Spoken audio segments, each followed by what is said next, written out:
In today's video, we'll look at how we built the first part of a natural language powered coffee shop app with TypeChat and Service Stack. We'll capture all customer orderable products and dynamically generate a TypeScript schema and use AutoQuery for quick implementation.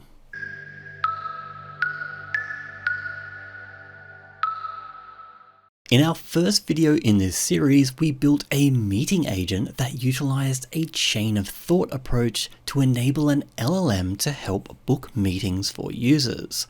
It had to chain these options together, leverage the output, and carry on in a multi-step interaction, all while requiring minimal human guidance. In part 2, we upgraded the same meeting agent demo by using Microsoft's semantic kernel library. This gave us more freedom in choosing the LLM and provided a more standardized way to integrate it. So today, we're pivoting to a different yet incredibly promising avenue, TypeChat.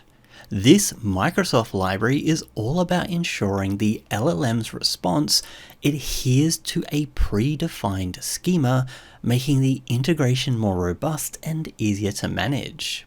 We'll explore how this simplifies the LLM interaction and how various features of Service Stack such as AutoQuery and View components makes it a breeze to build something practical and powerful. So let's dive in. TypeChat has a focus on the schema that you provide to explicitly define what constitutes a valid response from the LLM. This not only validates the LLM's output, but it also provides schema validation errors when it gets it wrong to guide it towards a successful interaction, so it's far less ambiguous. As you can see, TypeScript's expressive type system really shines here. The schema is laser focused on what the customer can order, completely abstracting away how the data is modeled in the data store. This clear separation makes it easier to interface with LLMs and increases the probability of a successful result. So from a pragmatic viewpoint, TypeChat offers a more straightforward and scalable solution. It might be less ambitious in trying to harness the reasoning capability of LLMs, but it compensates by offering robustness and easier development. One of the examples that TypeChat offers is a coffee shop, and it utilizes the expressive TypeScript type system to provide valid choices and options. However, we want this to be a bit more flexible, so we're going to use Service Stack AutoQuery to manage our data, and we're going to dynamically create this schema so we can manage products and options in an easy-to-use CRUD interface. Now, since TypeChat's example already provides us with a schema, we can use this and replicate it in our database using Service Stack's ORM Lite. These are simple POCO classes that translate directly to database tables. Looking at these attributes, you can see how ORM Lite is doing the heavy lifting for us. As we delve deeper into setting up our database, let's focus on creating a smooth migration process, and this is outlined for us in all of Service Stack's templates. We will briefly cover the steps involved here, but if you're interested in more information, do check out our documentation and dedicated video on code-first migrations. This will be a 3-step journey, creating a migration class, defining our DTOs, and then overriding the methods for our table operations for up and down. Step 1, we create a new class called Migration 1000, inheriting from migration base and overriding the up and down method. The number suffix on your migration class is crucial because it determines the order in which migrations are run. Higher numbers run later in the process. Step 2, we define our data transfer objects or DTOs right within the migration class. Why? Because it allows us to freeze these models in time, ensuring that future changes don't break our initial setup and a migration process that can be rerun from any point.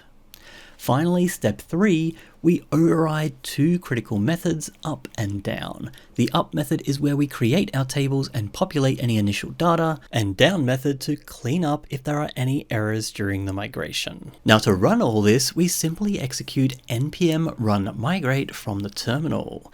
This will invoke our migration process, checking the progress that's already been made in the database itself and only running the steps necessary.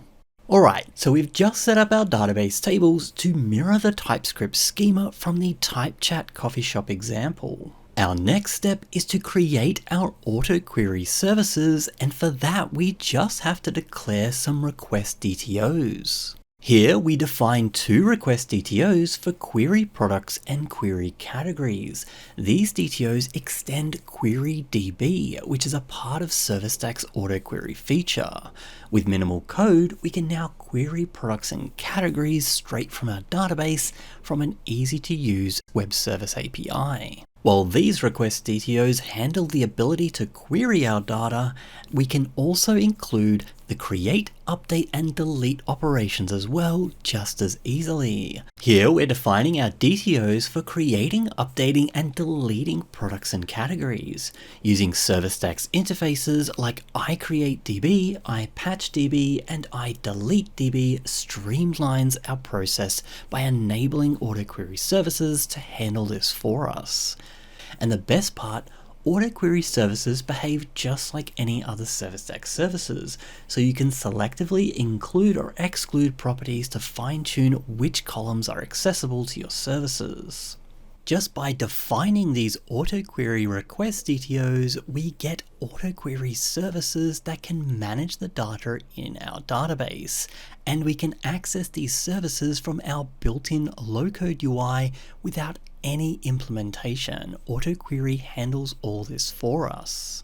AutoQuery services can also be completely overridden.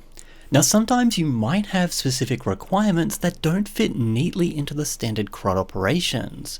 For instance, let's talk about the many-to-many relationship we have in this CoffeeShop example. We have a category and an option, and they're linked together by category option. In a situation like this, AutoQuery's extensibility becomes extremely handy.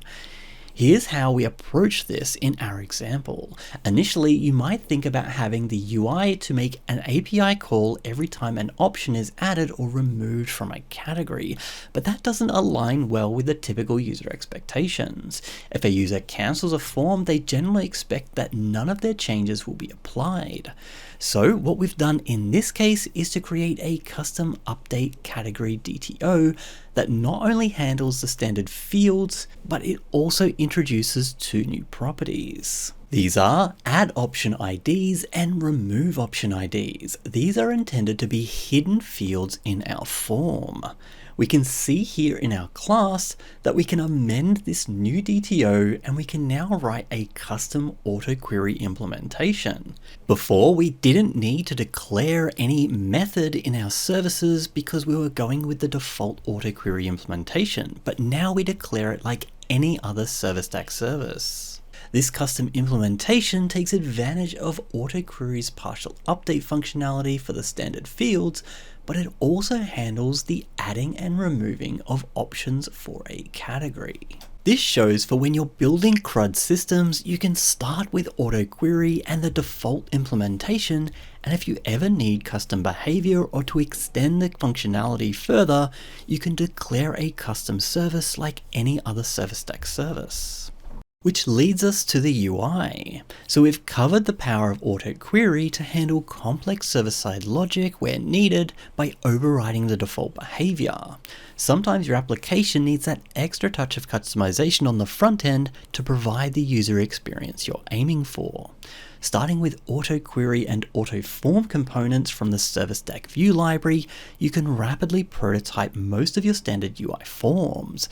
But if you have those special cases like the many-to-many relationship that the AutoForm doesn't handle out of the box, we can extend the custom UIs using the ServerStack View library. For example, in our CoffeeShop app, we've already added the custom update category AutoQuery implementation to manage that many-to-many relationship. Now, if we align our custom backend logic with the front end, we've created a special view component called category options. This component is designed to manage the add option IDs and remove option ID fields that we added to our AutoQuery service. The beauty of this approach is that it allows you to keep the user experience smooth and intuitive. And we can do this with minimal changes by extending some of the existing service stack view components like AutoQuery Grid. Here we're using our custom category options view component inside a template for an AutoQuery grid that is targeting our categories. Our new category options component will then integrate with the AutoQuery grid to make sure that when update category is fired, our two custom properties have been populated. So by using AutoQuery with the service stack view components, we've enabled coffee shop owners that can now manage their entire database from this backend admin UI. It's a cohesive system where your custom AutoQuery services and UI components can work in tandem for an enriched user experience. With this approach, you are not only keeping the user experience seamless, but you're also maintaining the robustness and reusability of your backend services. You start with AutoQuery's powerful capabilities, and then you extend it along with custom UI components as needed. Now that we have our admin UI set up so our shop managers can handle changes to our menu, we want to now take it a step further and dynamically generate a TypeScript schema. This schema enables TypeChat to translate customer orders into a format that the application can understand. While Service Stack does offer a way to convert C# DTOs into TypeScript types, this approach isn't quite suitable for our case. Instead, we're going to use a more flexible method involving SharpScript. In this example, we can use our custom SharpScript template with a script context that is populated with data from our database and then used to generate our TypeScript schema. This approach offers quick iterations as well for fine-tuning, since we don't have to restart our application as we change our SharpScript template. This ability to iterate on our prompt quickly without restarting our application is important because the schema can impact the effectiveness of the prompts. For example, defining specific types for coffee temperature and coffee size enhances our prompt outcomes. So by adjusting our SharpScript template, we can quickly make changes to the schema that our application is using and make small adjustments and test their effectiveness. So now that we can dynamically create our TypeChat schema from the values in our database, which we can manage using AutoQuery and our custom admin UI, we've reached the goal of this first video. We will next follow up this video with another one in the future where we focus on using this dynamically generated TypeScript schema for TypeChat so that we can order coffees just using our voice using a Whisper model, which is a speech-to-text model. If you want more details about the code we've used in this video, make sure you check out the companion blog write-up, which I'll leave a link in the description for. This blog will give you a deeper understanding of AutoQuery and how you can use it with TypeChat. In the next video, we'll take a closer look at how the TypeChat integration works and how developers can get the most out of it. Well, I hope you found this video useful, and if you have any questions or feedback, feel free to leave a comment below. You can also join us on the Service Stack Discord server or participate in the discussions on GitHub. And as always, thanks for watching.